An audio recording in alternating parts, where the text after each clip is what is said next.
नमस्कार, मी doctor Sneha engineer. शारदीय नवरात्र उत्सवाच्या सर्वांना खूप खूप शुभेच्छा. आजचा रंग आहे पांढरा. तुम्ही पाहतच असाल. आपण हे सर्व पांढऱ्या रंगाचे अन्नपदार्थ घेतलेले आहेत. दुधाचे पदार्थ ज्याच्यामध्ये पनीर आहे, चीज आहे, याच्यामध्ये कॅल्शियम तर असतंच, ग्लुकोजही असतं. परंतु रात्री लावलेलं दही, जे की फ्रेश दही असतं, ते आपल्या पोटासाठी मात्र खूप चांगलं असतं. तुम्ही पाहत आहात वेगवेगळ्या प्रकारची पिठं, म्हणजे अगदी गव्हाचं असेल, ज्वारीचं असेल, ज्याच्यामध्ये कार्ब्स असतात. आपल्या पोटासाठी बाजरी, ज्वारी याची पिठं मात्र खूप चांगली आहेत, ज्याच्यामध्ये कॅल्शियम सुद्धा मिळतं.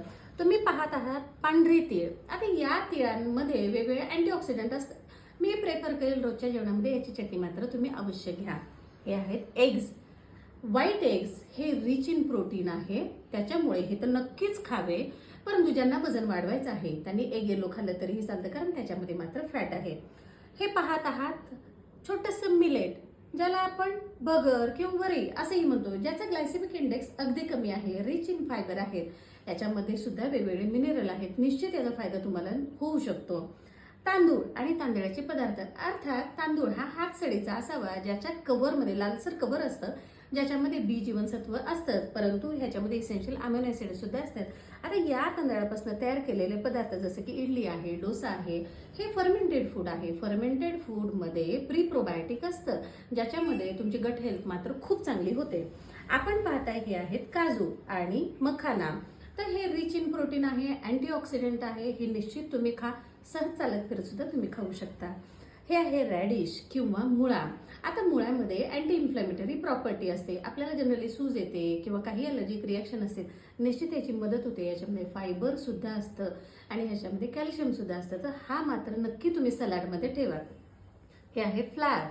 आता या फ्लावरमध्ये व्हिटॅमिन सी जास्ती आहे आणि याची अँटी कॅन्सर प्रॉपर्टी सुद्धा आहे, फायबर सुद्धा आहेत, त्यामुळे तुमचं पोट हे चांगलं राहतं. आता पाहत आहात हे आहे लसूण, जो रोजच्या जेवणामध्ये असतो. खरं तर हे आपलं मेटाबॉलिझम नक्की वाढवतो. ह्याच्यामध्ये सुद्धा अँटीऑक्सिडंट प्रॉपर्टी असते, त्यामुळे रोजच्या जेवणामध्ये अगदी लसूण टाकावा किंवा लसणाची चटणी सुद्धा तुम्ही खाऊ शकता. हे आहे सीताफळ. आता सीताफळ ह्याचा ग्लायसेमिक इंडेक्स मात्र खूप जास्ती असतो, त्यामुळे ज्या मुलींना चक्कर येते, गरगरतं, जेवायला उशीर झालेला असेल, तर त्यांनी मात्र हे अवश्य खावं.